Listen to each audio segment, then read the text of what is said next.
Llegué a casa después del incendio más difícil de mi carrera, agotado, cubierto de hollín, deseando solo ver a mi prometida. Llamé a la puerta y un tipo la abrió, sonrió y dijo: «Oh, debes de ser el bombero. Saldrá en un segundo». Cuando ella escuchó mi voz y miró por el pasillo. Llegué a casa después del incendio más duro de mi carrera, creyendo que la peor parte del día ya había quedado atrás. Mi equipo todavía olía a aislamiento quemado y a ceniza mojada. Sentía los hombros como si alguien hubiera apilado bloques de hormigón sobre ellos, uno por uno. El interior de mi garganta estaba irritado por un humo que se negaba a desaparecer del todo, sin importar cuánta agua bebiera en la estación. Todo lo que quería era la tranquila familiaridad de mi apartamento y la persona que se suponía que me esperaba allí. La llamada se había torcido desde el principio. Era un incendio en un almacén en la central de abasto que se extendió más rápido de lo esperado, con gente atrapada dentro mucho antes de que llegáramos. Trabajamos a través de un calor que doblaba el metal y suelos que amenazaban con ceder bajo nuestras botas.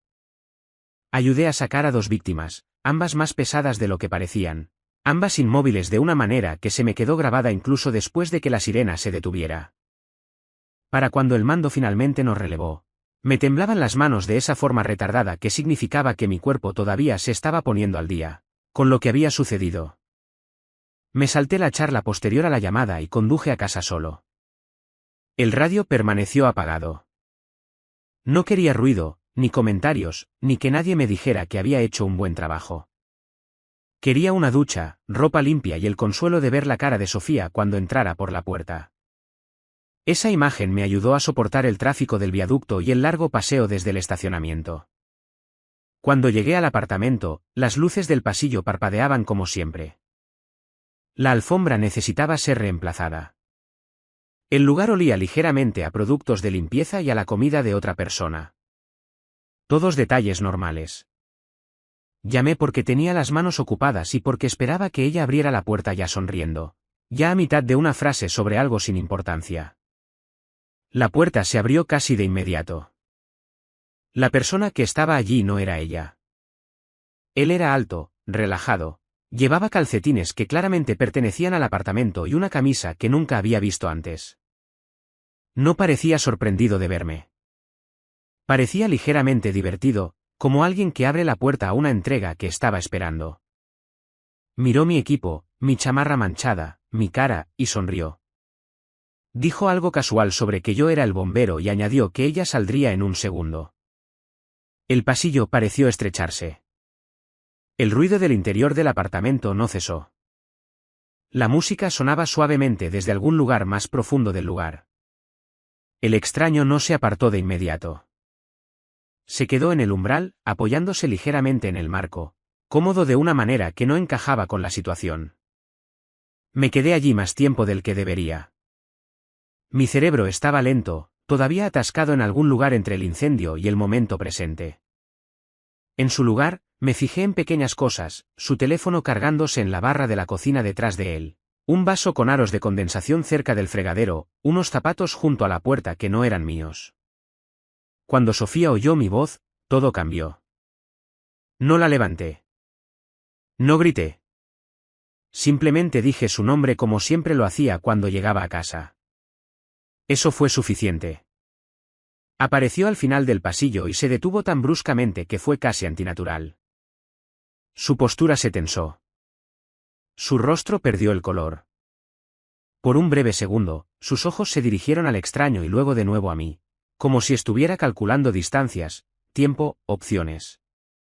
El extraño se hizo a un lado entonces, permitiéndome finalmente ver la longitud completa del apartamento que había ayudado a pagar. Los cojines del sofá estaban desordenados. La mesa de centro estaba despejada, excepto por un trozo de correspondencia doblado que reconocí como un sobre de Banorte. El aire olía diferente. No mal, solo desconocido. Entré sin pedir permiso. Nadie me detuvo. Sofía dijo mi nombre de nuevo, esta vez más suave, más lento, como si estuviera probando cómo sonaba en el aire. Miró mi equipo, mis manos, el hollín seco en mi cara. No se acercó para abrazarme. No me preguntó si estaba bien. El extraño nos observaba con abierta curiosidad.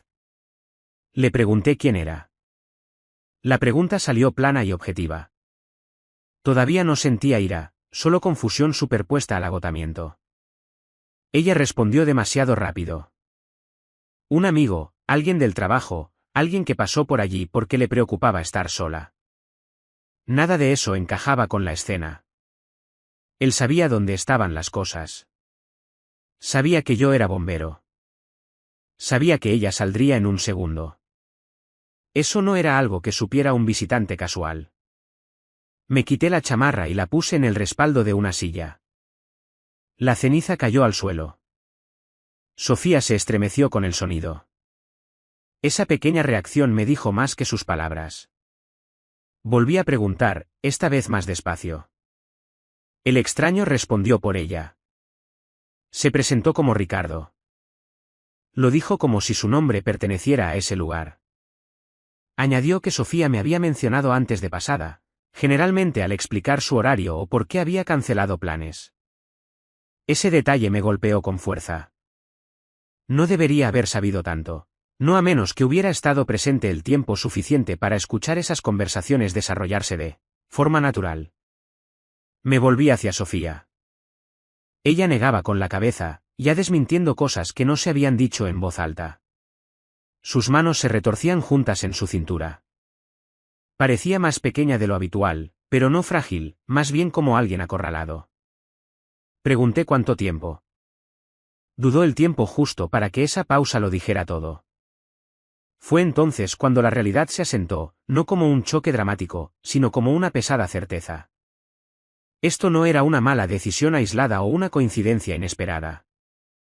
Esto era un patrón, un reemplazo ya en marcha. Me di cuenta entonces de que algunas de mis cosas faltaban. La foto enmarcada del viaje que hicimos a Oaxaca el verano pasado había desaparecido de la estantería. La sudadera que siempre usaba por casa no se veía por ninguna parte. Mis llaves de repuesto no estaban en el gancho junto a la puerta. Ricardo mencionó que había aparcado abajo y que movería su coche si era necesario. Lo dijo educadamente, como alguien que se ofrece a ser complaciente. Le dije que no sería necesario. Sofía empezó a hablar más rápido. Intentó explicar la distancia, las horas, cómo mi trabajo dificultaba las cosas. Habló de estrés y soledad y de cómo nada había sido planeado. Cada frase contradecía a la anterior en pequeñas formas que construían una imagen más grande de lo que pretendía. Le pregunté si alguien más lo sabía. Evitó la pregunta. Esa fue respuesta suficiente. Un vecino pasó por la puerta abierta y aminoró la marcha, sintiendo claramente la tensión. Sofía se dio cuenta y retrocedió, bajando la voz y preguntando si podíamos hablar en privado. La petición llegó demasiado tarde. La privacidad ya había sido entregada. Le dije que no me quedaba. Ese fue el primer momento en que reaccionó con fuerza. Se adelantó entonces, extendiendo la mano hacia mi brazo, deteniéndose justo antes de tocarme. Sus ojos se dirigieron de nuevo a Ricardo, que se había quedado en silencio, observando con atención. Le pregunté si pensaba quedarse a pasar la noche. No respondió de inmediato. Miró a Sofía. Ese silencio lo dijo todo. Recogí mi chamarra y me la eché al hombro. Sentía mi cuerpo distante, como si estuviera viendo la escena a través de un grueso cristal. Era consciente de cómo debía de verme ante ellos, agotado, sucio, fuera de lugar en mi propia casa. En la puerta, me detuve y me volví una última vez. Le dije a Sofía que, fuera cual fuera la historia que le había estado contando a la gente, iba a cambiar ahora. No porque planeara exponerla o montar una escena, sino porque la verdad tenía una forma de salir a la superficie por sí sola una vez que había suficientes personas involucradas. Su rostro se tensó. La expresión de Ricardo cambió muy ligeramente. Salí sin dar un portazo. En el pasillo, mi teléfono vibró con un mensaje de un compañero de trabajo preguntando si estaba bien después de la llamada. Lo miré durante un largo momento antes de responder. No sabía cómo explicar que el incendio ya no era lo peor de lo que me había alejado ese día. Al llegar al elevador, me di cuenta de que algo más había cambiado. El apartamento ya no era un lugar seguro al que volver, y la vida que creía estar construyendo allí ya había seguido adelante sin mí. Esa comprensión me siguió hasta el estacionamiento, pesada e inevitable. El incendio había tardado horas en extinguirse. Lo que esperaba detrás de esa puerta llevaba ardiendo mucho más tiempo. No volví al apartamento esa noche. Conduje sin destino hasta que las calles dejaron de parecerme familiares y el peso en mi pecho se alivió lo suficiente como para poder respirar. Acabé durmiendo en mi camioneta, aparcada en una calle lateral a unas pocas cuadras de la estación porque era el único lugar que todavía se sentía neutral. La cabina olía a café viejo y a humo, lo que de alguna manera era más fácil de tolerar que el aroma desconocido de mi propia casa. Cuando llegó la mañana, mi cuerpo se despertó antes que mi mente. La memoria muscular se activó. La misma rutina de cada día de turno, excepto que no había equipo que ponerse ni compañero esperando junto al carro bomba. Mi teléfono ya estaba lleno de notificaciones perdidas. Sofía había llamado varias veces. Siguieron mensajes, apilados unos sobre otros, cada uno más largo que el anterior. No los abrí. Sabía que una vez que lo hiciera, me vería arrastrado de nuevo a una versión de los hechos moldeada a su conveniencia. En lugar de eso, me centré en las cosas prácticas. Revisé mi cuenta de Banorte mientras estaba sentado en la camioneta, con la pantalla brillando bajo la luz temprana. Noté cargos que no reconocí de inmediato. Pequeños al principio, cafeterías que nunca visitaba, un supermercado del otro lado de la ciudad. Luego, otros más grandes que me revolvieron el estómago, alquiler de muebles, una membresía de Sport City, un paquete de servicios de streaming, todo ello vinculado a fechas en las que yo había estado en turnos prolongados. Conduje hasta la sucursal de Banorte tan pronto como abrió. La cajera fue amable y eficiente, explicando la actividad de la cuenta mancomunada en un tono neutral que sugería que había visto este patrón antes. La cuenta seguía activa. No se habían activado alertas porque, técnicamente, nada violaba el acuerdo. La autorización había sido compartida. Me di cuenta entonces de lo a fondo que se había utilizado mi ausencia en mi contra. No como un arma, sino como un permiso. Para cuando salí del banco, mi teléfono había empezado a vibrar de nuevo. Esta vez era de gente que no esperaba. Un primo preguntando si estaba bien. Un amigo de la Academia de Bomberos contactando con una preocupación que se sentía cautelosa. Alguien de la oficina de Sofía a quien apenas conocía envió un breve mensaje que parecía una disculpa sin contexto. Algo ya estaba circulando. Fui a la estación aunque no tenía turno. Necesitaba la familiaridad reconfortante del lugar. El edificio olía a desinfectante y aceite. Los carros bomba estaban alineados y listos, silenciosos por una vez. Algunos de los muchachos levantaron la vista cuando entré, sus expresiones cambiando al registrar mi presencia. Nadie dijo nada de inmediato. Finalmente, uno de los tenientes me llevó aparte. Me preguntó cómo lo estaba llevando después del incendio del almacén. Su tono era cuidadoso, del tipo que se usa cuando la pregunta tiene más de un significado. Respondí honestamente sobre la llamada, dejando todo lo demás fuera. Él asintió y luego mencionó que se había presentado una queja. No sobre el incendio, sobre mí. Las palabras aterrizaron lentamente. La queja incluía acusaciones de inestabilidad y comportamiento agresivo en casa. Estaba presentada como una preocupación, no como una acusación, lo que la hacía más difícil de desestimar de plano. Explicó que el protocolo requería que se tomara nota, nada más en esta etapa. Comprendí de inmediato de dónde venía. Salí de la estación con un nudo formándose entre mis hombros. La traición ya no estaba contenida dentro de los límites personales. Había comenzado a filtrarse en el único lugar en el que siempre había confiado. Esa tarde, finalmente escuché los mensajes de Sofía. Habló de malentendidos, de la elección del momento, de cómo todo parecía peor de lo que era. Presentó la noche como una coincidencia superpuesta al estrés. Evitó los detalles y se apoyó mucho en lo abrumada que se sentía. Mencionó a Ricardo solo una vez, describiéndolo como alguien que había intervenido para ayudar cuando necesitaba apoyo. No hubo mención de las finanzas. Cuando pasé en coche por el apartamento más tarde ese día, No me detuve. En cambio, observé desde el otro lado de la calle durante unos minutos. Ricardo salió llevando una maleta de gimnasio que parecía muy usada. Cerró la puerta detrás de él sin dudar. Esa imagen se quedó conmigo más tiempo de lo que debería. Pasé los siguientes días recopilando información en silencio, sin indagar, sin confrontar, solo observando. Me enteré de que Ricardo trabajaba en un departamento vecino en la empresa de Sofía, Corporativo Axis. Se había transferido recientemente. Su horario coincidía sospechosamente bien con el mío, superponiéndose la mayoría de las noches que yo estaba en llamadas tardías. La gente de su oficina sabía de él desde hacía semanas. Algunos pensaban que ya estábamos separados. Otros creían que yo era difícil, distante, impredecible. Esas historias no aparecieron de la noche a la mañana. Se habían sembrado cuidadosamente, repetidas hasta que parecieron ciertas. Contacté a un amigo que se ocupaba de planificación financiera de forma secundaria. Repasamos las cuentas juntos. Señaló patrones que yo había pasado por alto, la forma en que las compras aumentaban gradualmente, probando límites, la forma en que los fondos conjuntos se utilizaban para establecer lo que parecía un hogar paralelo dentro del mío. La revelación dolió menos de lo que esperaba.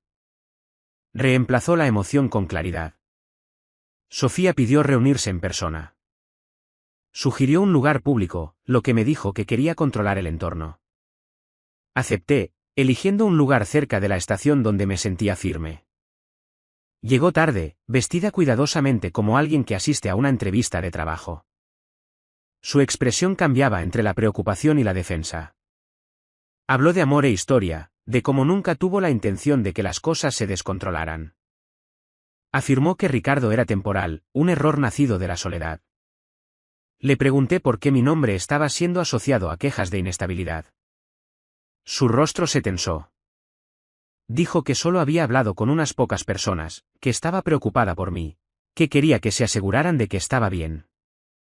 Lo presentó como un acto de cuidado. Le dije que parara. La conversación terminó sin resolución. Ella se fue frustrada. Yo me fui con la confirmación. En una semana, las cosas volvieron a escalar. La queja se convirtió en una revisión. No disciplinaria, pero suficiente para sacarme del servicio activo temporalmente. Se presentó como una preocupación por mi estado de preparación después de una llamada traumática. Sobre el papel, tenía sentido. En realidad, se sintió como una puerta cerrándose silenciosamente. Ricardo se movió más abiertamente entonces. Su coche aparecía regularmente en mi antiguo lugar de estacionamiento. Sofía dejó de fingir que la discreción importaba. El cambio del secretismo a la confianza fue abrupto. Me enteré a través de un conocido mutuo de que ya había hablado con un agente inmobiliario, no para vender, sino para discutir opciones. Esa noche, empaqué el resto de mis pertenencias mientras no estaban. Me moví eficientemente, evitando el sentimentalismo, ropa, documentos, objetos personales. Dejé los muebles compartidos intactos. No dejé una nota. Mientras cargaba la última caja en mi camioneta, noté a una vecina observando desde su balcón. Apartó la vista rápidamente, pero el mensaje era claro. La gente estaba prestando atención ahora. La historia ya no era privada. Lo que Sofía y Ricardo aún no se daban cuenta era que cada paso que daban hacía que la verdad fuera más fácil de rastrear. Su confianza creaba patrones. Su coordinación dejaba pruebas.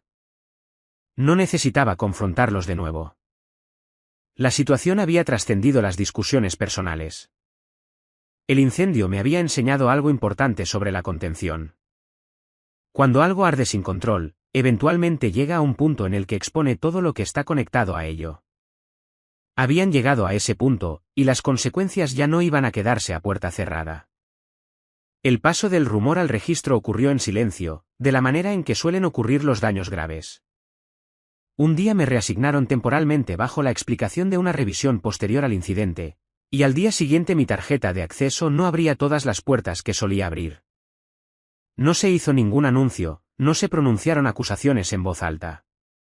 El cambio vivía en los procedimientos, en los formularios, En conversaciones educadas que de repente tenían peso legal. Me pidieron que proporcionara una declaración sobre mi bienestar. La solicitud provino de un administrador que conocía desde hacía años. Alguien que me había visto trabajar en incendios que llevaban a la gente más allá de sus límites. Lo presentó como algo rutinario. Yo entendí mejor. Una vez que la preocupación se documentaba, creaba un rastro documental que no podía borrarse con buenas intenciones. Las acusaciones en sí eran vagas, lo que las hacía peligrosas: volatilidad emocional, dificultad para separar el estrés laboral del comportamiento personal, informes de tensión en casa. Nada de eso podía refutarse fácilmente porque nada describía un incidente específico. Pintaba un cuadro sin trazar líneas. Sabía de dónde venía, pero saberlo no facilitaba contrarrestarlo. Solicité copias de todo lo relacionado con la queja. Eso ralentizó las cosas. Las solicitudes siempre lo hacían. Mientras los administradores revisaban políticas y plazos, me centré en lo único que todavía estaba completamente bajo mi control: los hechos. Saqué mis bitácoras de llamadas, horarios de turnos e informes de incidentes del incendio del almacén y de las semanas previas. Construí una cronología que mostraba exactamente dónde había estado y cuándo.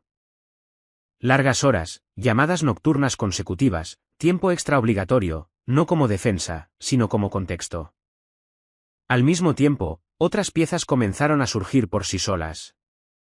Una compañera de trabajo de la oficina de Sofía se puso en contacto, anónimamente al principio, y luego, tras un breve intercambio, abiertamente. Dijo que se sentía incómoda con cómo se había descrito la situación internamente.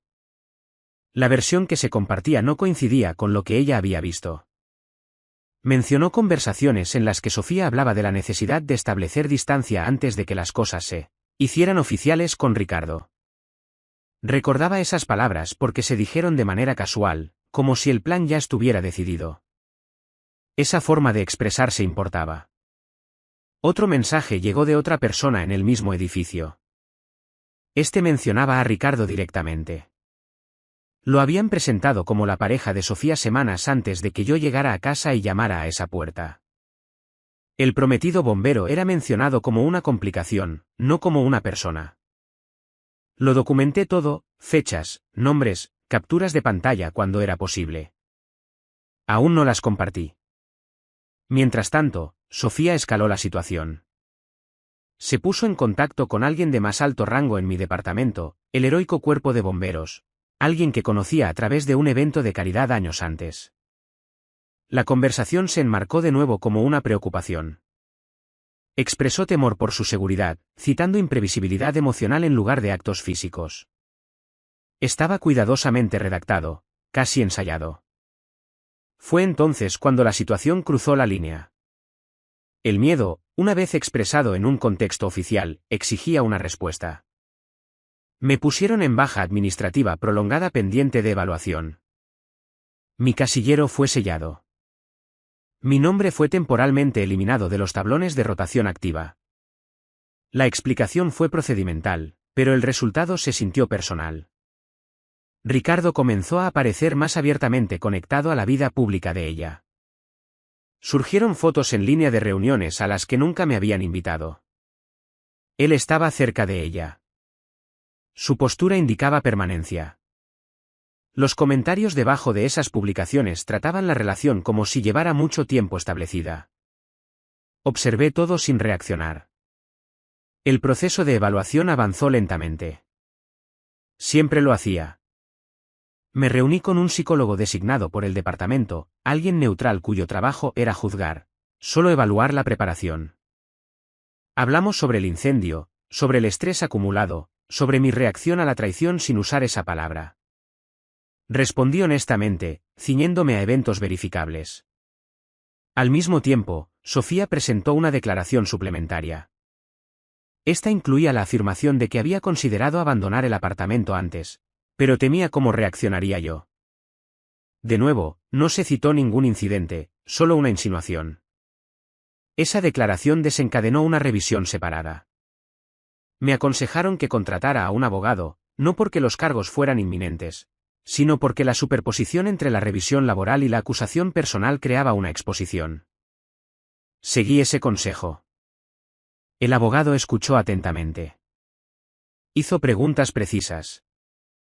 Explicó algo importante desde el principio: las narrativas falsas a menudo se derrumban bajo su propio peso, pero solo si se les permite avanzar lo suficiente como para contradecirse. Interrumpir demasiado pronto a veces las fortalece. Así que esperé. Las contradicciones llegaron más rápido de lo esperado.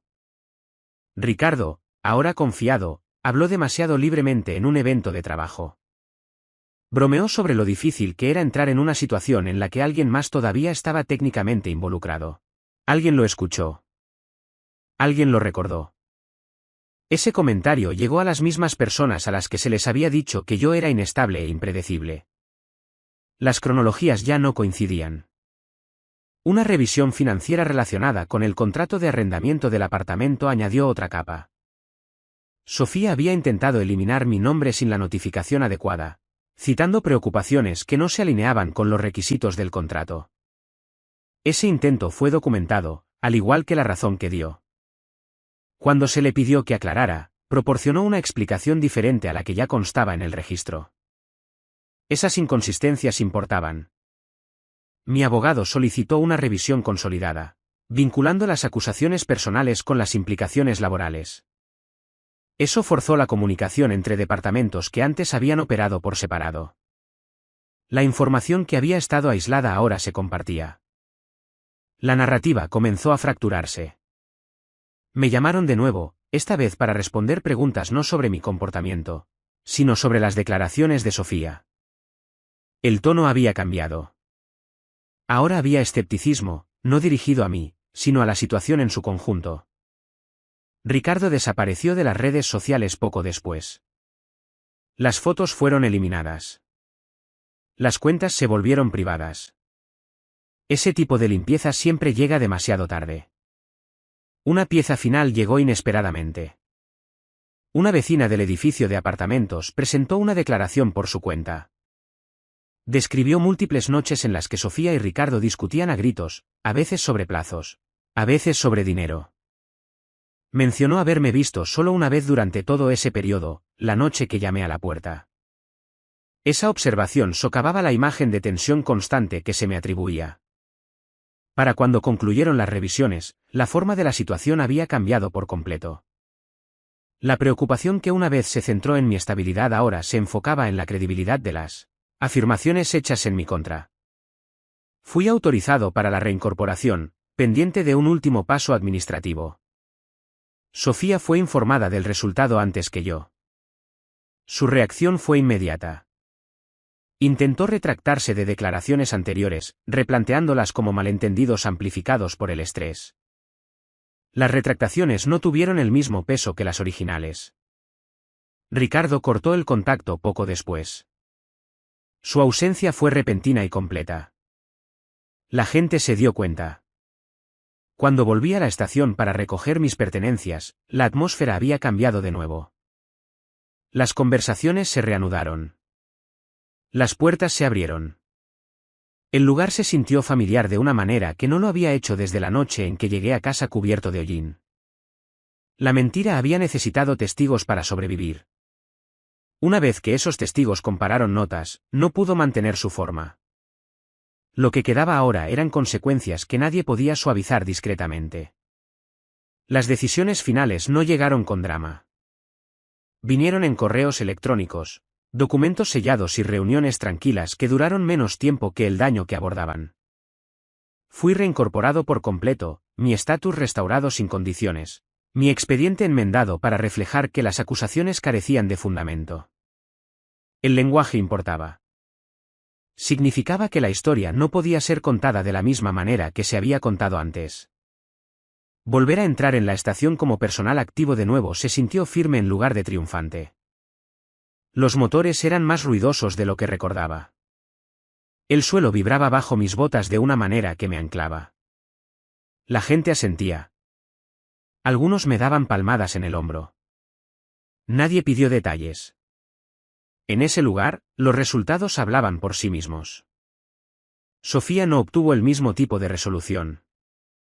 Su empleador, Corporativo Axis, Inició una revisión separada una vez que la información compartida llegó a otros departamentos. El problema no era solo la conducta personal. Era la tergiversación que había afectado la posición profesional de otro empleado fuera de la empresa. Ese tipo de exposición conllevaba un riesgo que no podían ignorar. Fue puesta en baja, luego reasignada y finalmente, discretamente despedida del puesto que había ocupado durante años. La razón oficial no me mencionaba. No era necesario. La disputa por el contrato de arrendamiento del apartamento terminó de la misma manera. Mi nombre fue eliminado limpiamente. La revisión financiera descubrió suficientes irregularidades como para requerir un reembolso. No fue punitivo, fue correctivo. La cantidad de pesos asociada no era pequeña. Ricardo desapareció de la situación por completo. No lentamente, no con excusas. Dejó de responder mensajes. Se retiró de los círculos compartidos. Alguien mencionó que había solicitado un traslado de nuevo.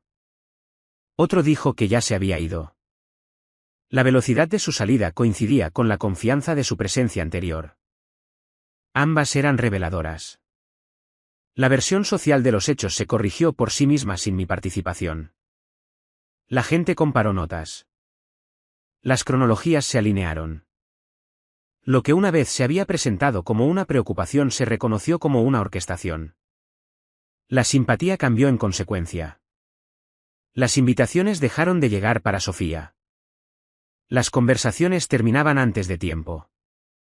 La misma discreción que una vez la protegió, ahora la aislaba. No la confronté de nuevo. No quedaba nada por aclarar. El compromiso se disolvió a través de los canales estándar. Los anillos y los documentos se intercambiaron a través de intermediarios. El proceso fue eficiente, casi impersonal, lo cual me convenía. No quería un cierre enmarcado como una conversación. Quería una separación definitiva. Hubo consecuencias más silenciosas también, del tipo que no generan papeleo. La familia de Sofía se puso en contacto una vez, no para discutir o defender, sino para preguntar qué había pasado. Expliqué solo lo necesario, ciñéndome a los hechos en lugar de a la interpretación. La llamada terminó cortésmente. No continuó. Unas semanas más tarde, me la encontré inesperadamente en un Superama. Parecía más pequeña de lo que recordaba, no físicamente, sino en su postura. Me vio y se dio la vuelta rápidamente. El momento pasó sin reconocimiento. Eso fue suficiente. La vida se asentó en un ritmo diferente después de eso. No mejor en un sentido dramático, sino más claro. Mi horario se normalizó. El sueño volvió en tramos más largos. Las secuelas del incendio del almacén se desvanecieron, reemplazadas por la tensión rutinaria que venía con el trabajo, y ya no me seguían a casa. El departamento cerró el incidente oficialmente. El archivo fue guardado. La capacitación se reanudó. Llegaron nuevas llamadas. El trabajo llenó el espacio que había quedado vacío. La gente preguntaba de vez en cuando cómo estaba. Respondía honestamente, estaba funcionando. Estaba concentrado. Estaba presente. Esas respuestas los satisfacían. Lo que se quedó conmigo fue la ira ni el arrepentimiento, sino la comprensión de lo rápido que podían formarse las narrativas cuando la ausencia creaba una oportunidad. Había creído que la coherencia era suficiente. Había creído que estar presente cuando importaba sería reconocido automáticamente. La experiencia corrigió esa suposición. La confianza, aprendí, no se erosiona ruidosamente. Se debilita gradualmente, se redistribuye en silencio hasta que un día la puerta se abre a otra persona. Me mudé a un lugar más pequeño, más cerca de la estación. Tenía menos habitaciones y menos historia. Eso me convenía. Lo amueblé de forma sencilla. No conservé nada que perteneciera a otra versión de mi vida. La primera vez que llegué a casa después de una llamada tardía y abrí la puerta yo mismo, el silencio se sintió merecido.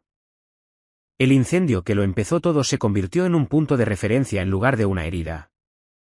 Todavía hablábamos de él durante las sesiones de capacitación. Se extrajeron lecciones, se actualizaron los procedimientos y el trabajo siguió adelante. Yo también. Las consecuencias habían hecho su trabajo sin espectáculo. Las carreras se ajustaron. Las relaciones se disolvieron. Las historias perdieron su audiencia. Y cuando llegaba a casa ahora, no había confusión sobre qué vida esperaba al otro lado de la puerta. Comparte tus pensamientos en la sección de comentarios.